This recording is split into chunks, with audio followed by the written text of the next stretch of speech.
예수 그리스도의 계시라. 이는 하나님이 그에게 주사 반드시 속히 일어날 일들을 그 종들에게 보이시려고 그의 천사를 그 종 요한에게 보내어 알게 하신 것이라. 요한은 하나님의 말씀과 예수 그리스도의 증거 곧 자기가 본 것을 다 증언하였느니라. 이 예언의 말씀을 읽는 자와 듣는 자와 그 가운데 기록한 것을 지키는 자는 복이 있나니 때가 가까움이라. 요한은 아시아에 있는 7교회에 편지하노니 이제도 계시고 전에도 계셨고 장차 오실 이와 그의 보좌 앞에 있는 7 영과 또 충성된 증인으로 죽은 자들 가운데서 먼저 나시고 땅의 임금들의 머리가 되신 예수 그리스도로 말미암아 은혜와 평강이 너희에게 있기를 원하노라. 우리를 사랑하사 그의 피로 우리 죄에서 우리를 해방하시고 그의 아버지 하나님을 위하여 우리를 나라와 제사장으로 삼으신 그에게 영광과 능력이 세세토록 있기를 원하노라. 아멘. 볼지어다 그가 구름을 타고 오시리라. 각 사람의 눈이 그를 보겠고 그를 찌른 자들도 볼 것이요 땅에 있는 모든 족속이 그로 말미암아 애곡하리니 그러하리라. 아멘. 주 하나님이 이르시되 나는 알파와 오메가라. 이제도 있고 전에도 있었고 장차 올 자요 전능한 자라. 안녕하십니까. 11월 1일 금요일 말씀 묵상 시작하겠습니다. 요한계시록 1장 1절부터 8절까지 말씀을 함께 읽었습니다. 우리가 11월과 12월에는 요한계시록을 다룰 텐데요. 요한계시록만큼 많은 오해를 받는 성경도 없다고 생각이 됩니다. 많은 성도들이 요한계시록을 읽고 해석하는 것 자체를 두려워하는 경우도 있습니다. 왜냐하면 워낙에 주위에 엉터리들, 이단들이 많다 보니까 그들이 요한계시록 가지고 마음대로 해석을 하면서 그걸 가지고 사람들을 미혹하니까 그렇겠죠. 하지만 그렇기 때문에 우리가 좀 더 요한계시록을 가까이 해야 되는 것 아닌가 생각합니다. 그래서 이번에 11월과 12월에 다루는 요한계시록 묵상을 통해서 요한계시록이 결코 그런 책이 아니고 다른 성경에서 가르치는 내용과 크게 많이 벗어나는 내용이 아니라는 사실을 깨달을 수 있었으면 좋겠습니다. 요한계시록이 특성을 처음부터 일일이 다 설명하면서 묵상을 시작하기에는 좀 시간이 없습니다. 어쩔 수 없이 본문을 진행해 가면서 조금씩 그 특성을 다뤄보도록 하겠습니다. 다만 이것만은 꼭 기억해 주셨으면 좋겠습니다. 요한계시록이라고 해서 다른 성경에는 없는 어떤 신비롭고 불가해한 그런 내용이 담겨 있을 것이다. 아닙니다. 전혀 그렇지 않습니다. 우선 요한계시록이 대충 어떤 구조를 가지고 있는지를 살펴볼 수 있었으면 좋겠는데 매일 묵상하는 시간에 이 구조를 다 일일이 설명하기에는 너무 시간이 없으니까요. 이 구조에 대한 설명은 그때마다 조금씩 덧붙여가는 걸로 하겠습니다. 다만 이것만 좀 기억을 해 주십시오. 요한계시록은 전체가 크게 6부분으로 나뉘어 있습니다. 1장 1절부터 8절까지 그리고 22장 10절부터 21절까지는 프롤로그와 에필로그여서 따로 떨어지는 것으로 생각을 하고요. 나머지 부분 1장 9절부터 22장 9절까지가 크게 6개로 나뉘어져 있는 거고요. 그리고 앞에 있는 이 5개의 단락은 다 찬양으로 끝나요. 즉 찬양이 한 챕터가 끝난다는 것을 표시해 주는 역할을 합니다. 단 5장 9절부터 14절도 찬양 부분이거든요. 그런데 이것은 챕터를 나누는 기능을 하는 찬양이 아닙니다. 요것만 이해하시면 돼요. 오늘은 일단 이 정도만 구조에 대해서는 이해를 하시고 오늘 이 프롤로그에 해당되는 1장 1절부터 8절까지의 내용을 살펴보았으면 좋겠습니다. 1장 1절부터 3절까지의 내용 보시면요. 요한계시록이 예수 그리스도의 계시라는 사실을 강조합니다. 이게 처음이자 끝이에요. 요한이 예수님으로부터 받아서 전하는 계시인데 이것은 하나님으로부터 예수님께로 다시 예수님으로부터 천사를 통해서 그 종들에게 알려진 것이다 라고 표현합니다. 요한계시록을 볼 때 어떤 미래에 대한 예언이고 어떤 신비로운 일들, 아주 무서운 일들 이런 이야기들이 주제가 아니고 요한계시록의 주제는 예수 그리스도다.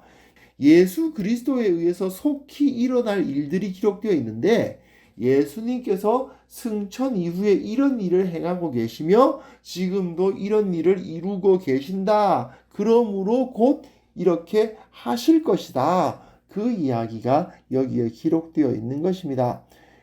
그리고 여기서 읽고 듣고 기록한 대로 지키는 자가 복을 받는다라고 되어 있는데 이것은 하나님의 말씀, 곧 계시의 일반적인 특성이라는 거죠. 무슨 소리냐? 이건 하나님의 말씀이기 때문에 안 읽어도 되는 것이 아니고 읽어야 된다는 얘기입니다. 요한계시록이라고 해서 멀리해도 되는 부분이 아닙니다. 하나님의 말씀의 일부입니다.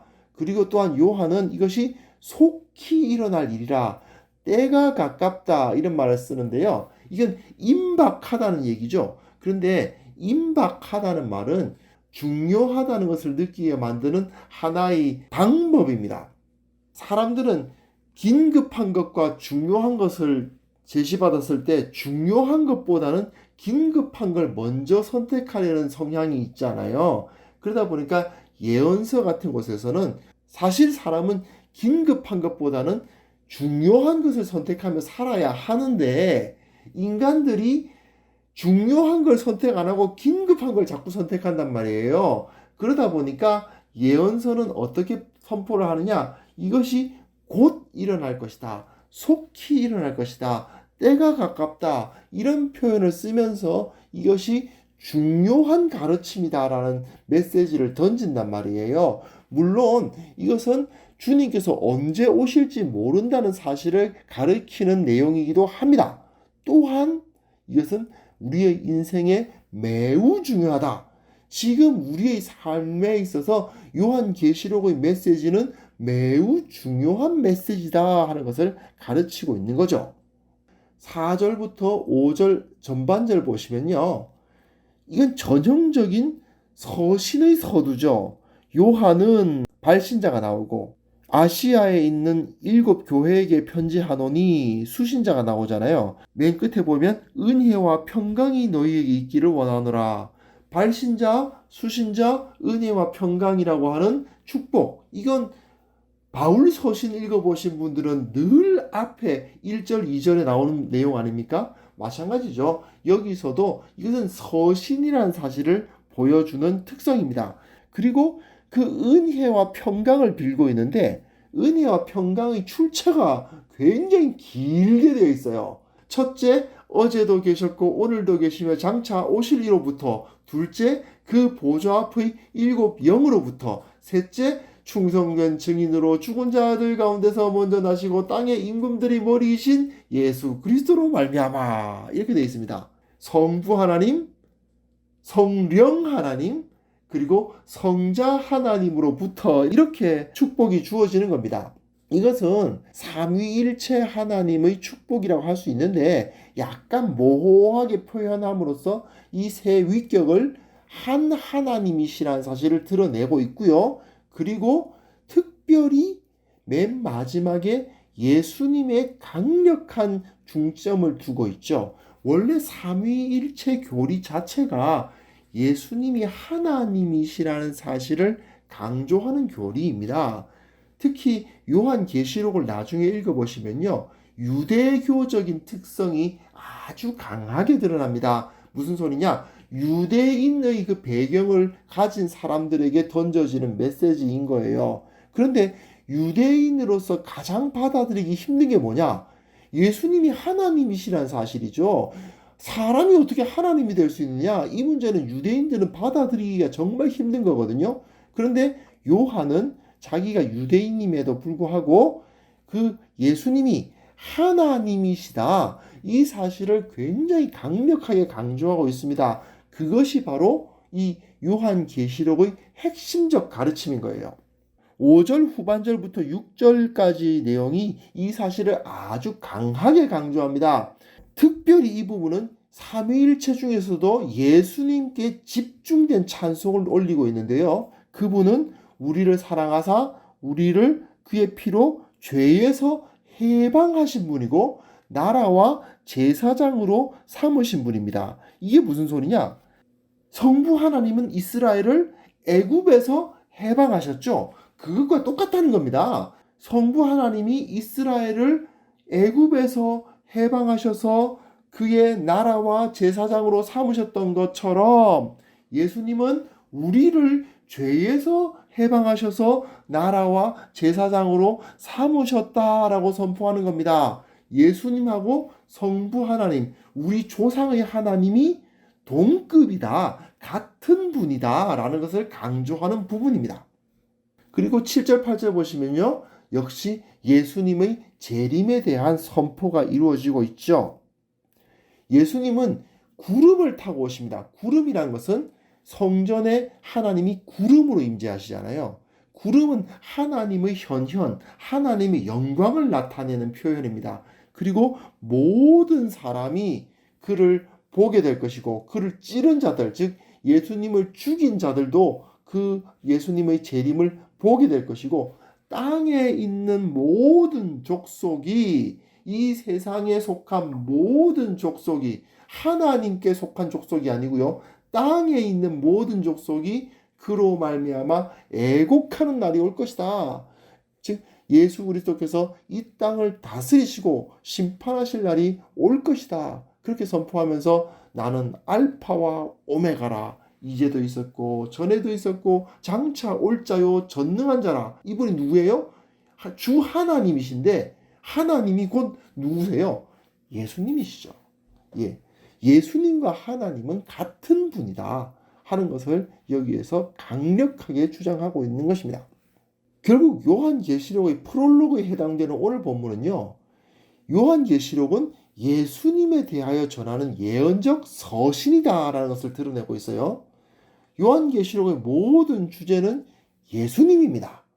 예수님께서 지금도 살아계셔서 우리와 함께 하시고 이 세상을 다스리고 계시고 이 세상의 악한 세력과의 전쟁에서 이기고 계시고 그 나라를 완성해가고 계신다. 이걸 선포하고 있는 것이 바로 요한계시록이에요.